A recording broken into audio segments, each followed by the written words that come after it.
حدیث مبارکہ ہے کہ رمضان کے اندر مومن کا رزق بڑھا دیا جاتا ہے. اس میں کوئی شک نہیں ہے کہ اس مہینے میں مومن کا رزق بڑھایا جاتا ہے. تو جس جگہ پر رحمت ہو وہاں پر برکت ہوتی ہے، اور جب برکت ہو تو برکت کا مطلب ہے کہ اس چیز کے اندر اضافہ ہوتا ہے.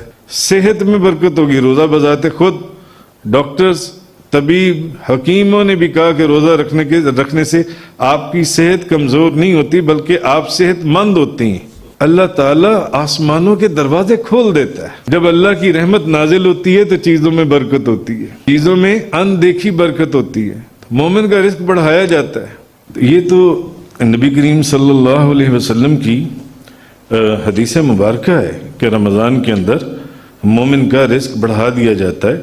اور اس کے راوی ہیں حضرت سلمان فارسی رضی اللہ تعالی عنہ. نبی کریم صلی اللہ علیہ وسلم نے آپ نے فرمایا کہ اس مہینے میں مومن کا رزق بڑھایا جاتا ہے.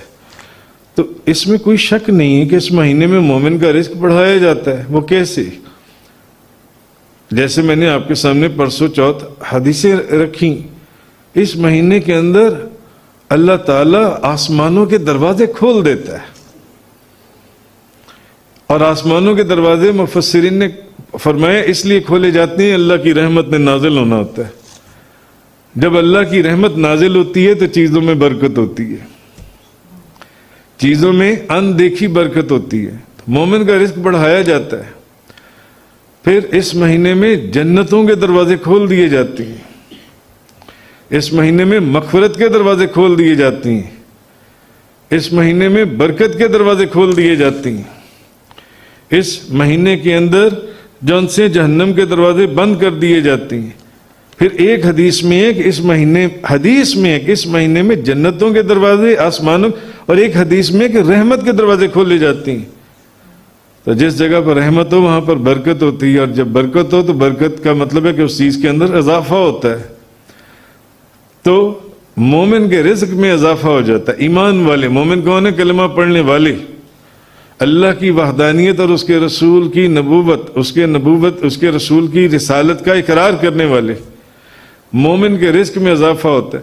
تو جب آسمانوں کے دروازے کھلیں گے، جنتوں کے دروازے کھلیں گے، اور اس کے بعد رحمت کے دروازے کھلیں گے، تو لازماً بات ہے کہ رزق میں برکت ہوگی، صحت میں برکت ہوگی. روزہ بذات خود ڈاکٹرز، طبیب، حکیموں نے بھی کہا کہ روزہ رکھنے سے آپ کی صحت کمزور نہیں ہوتی بلکہ آپ صحت مند ہوتی ہیں جسمانی طور پر جون سے.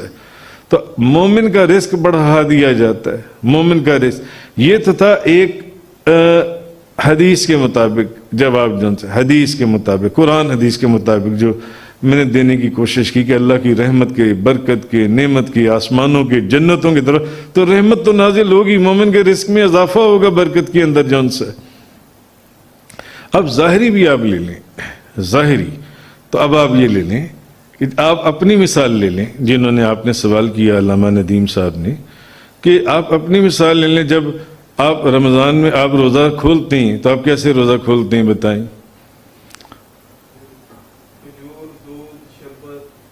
کھجور، دودھ، شربت اور پکوڑے، سموسے، دہی بھلے، فروٹ چاٹ.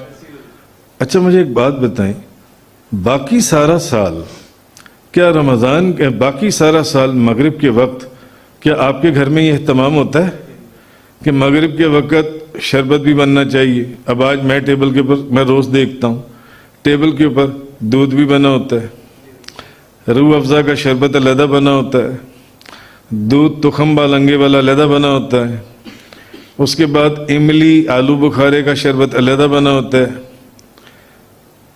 پھر فروٹ چاٹ بھی ہوتی ہے پڑی ہوئی، پھر سموسے بھی ہوتے ہیں. اب آج کی بات لے لیں، سموسے بھی تھے. ایک دوست نے افطاری کی ہوئی تھی، انہوں نے روزہ کھلوانے کا اہتمام کیا تھا 30-40 دوستوں کا یہاں پر. اب انہوں نے دودھ بھی رکھا ہوا، وہ شربت بھی رکھا ہوا، آلو بخارے املی کا شربت بھی رکھا ہوا، سموسے بھی، اور پھر وہ کچوریاں بھی، اور پھر چکن پیٹیز بڑی عجیب و غریب قسم کی گھر کی بنائی ہوئی، پھر کچھ اور قسم کے پکوڑے، پھر چپس، پھر فروٹ چاٹ، پھر دہی بلے، پھر اس کے بعد 2-3 قسم کی کھانے پینے کی چیزیں جو سی. اب یہ کس چیز کا اہتمام تھا؟ مغرب کے وقت کا. اور یہ ایک دن کا اہتمام ہے، یہ ہر روز کا اہتمام ہے. سارا سال تو مغرب کے وقت کبھی آپ نے شربت بنا کر نہیں پیا.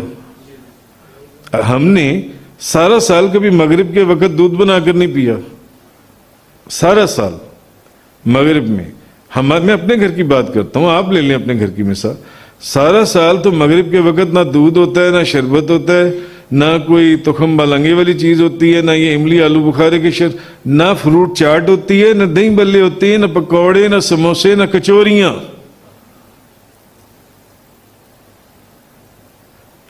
مگر رمضان کے اندر کہ اس مہینے میں مومن کا رزق بڑھا دیا جاتا ہے.